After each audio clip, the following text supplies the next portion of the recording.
So a lot of it is going to end up being on the public policy side, but I do think that employers recognize that in the digital economy, flexibility is not just something to talk about.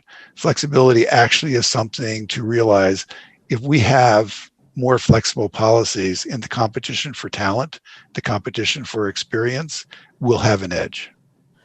Okay, great. Well, there's room for hope, I guess, that You always got to be hopeful. I'm a big believer in hope. But listening to you talk, Chris, it sounds like in your book, you did comment a lot on the increase of older entrepreneurs and the advantages they bring to a startup culture. So, what would you say are the keys for people to make the transition into self-employment, even given the economy as it is right now? I mean, I think people can be enormously creative in creating something new in terms of work for themselves.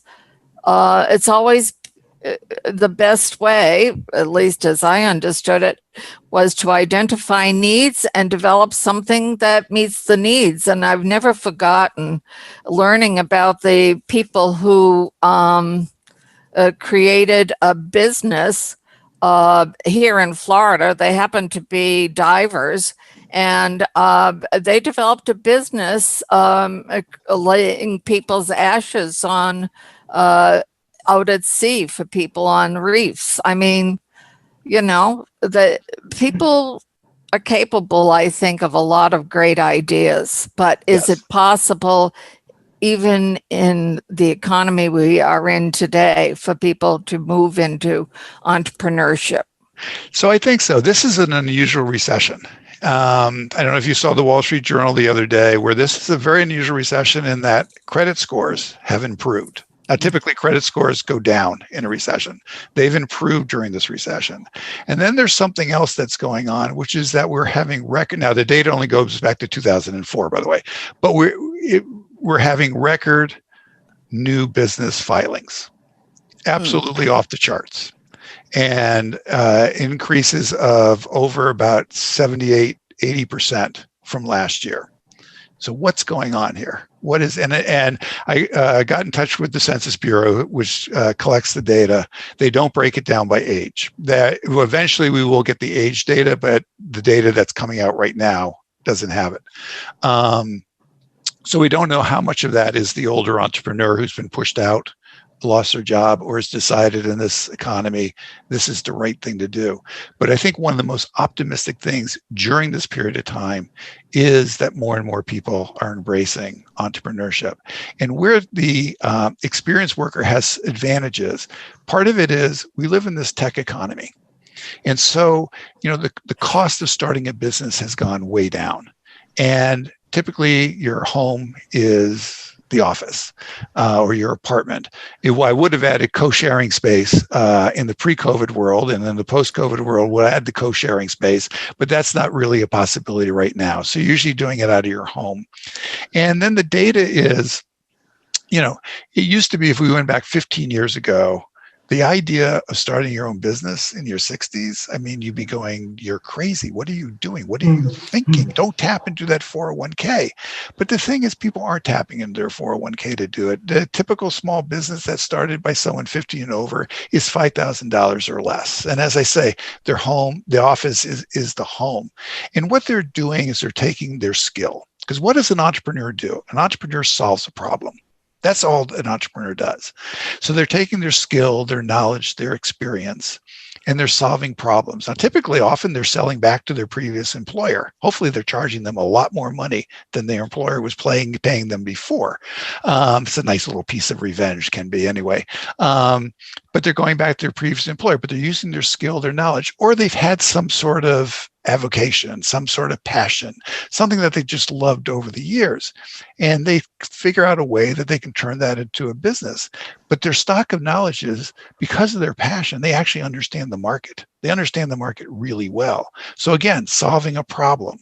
So when we're talking about small business in the Encore years, it's typically maybe no employees, it's self-employment, maybe it's one or two employees, or it's a group of people who have known each other over the years, and they don't create a formal partnership, but they create an informal partnership. And here's a project, graphic designer, I'm a writer. This person actually knows how to write a grant, and you get together for a particular project and you do it together. You're with people that you like working with. Next project comes along, all it needs is a writer. Then, I'm the only person that goes for that. So I think we need to understand better what is happening. And one of the things in a post-COVID world that I hope is there had been greater conversation about these co-sharing workspaces, these incubators, deliberately opening themselves to people 50 and over.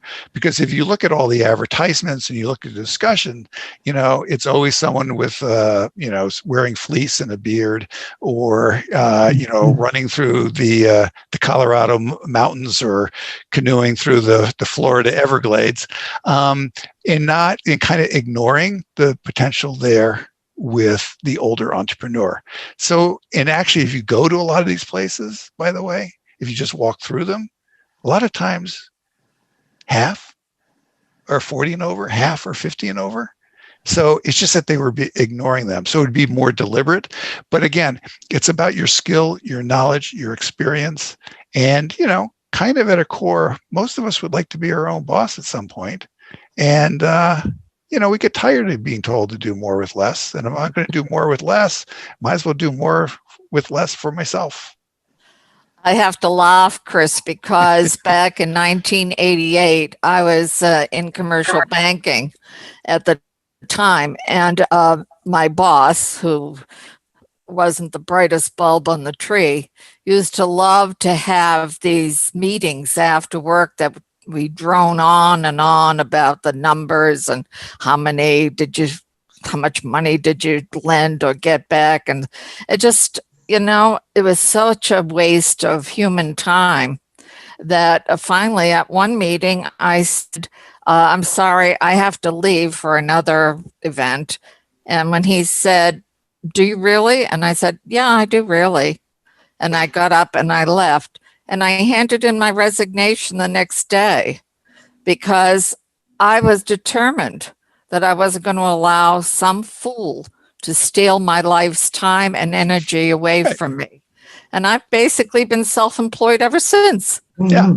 And as you know, being self-employed is not easy. No. It's not easy at all. And so I don't want to be romantic about being self-employed, but I think that it is a viable option for a lot of people. And really the key here is that it's building, again, it's that notion of solving problems in that, when you're in your 50s and your 60s, you've developed skills, you have knowledge, you have the ability to solve problems for people.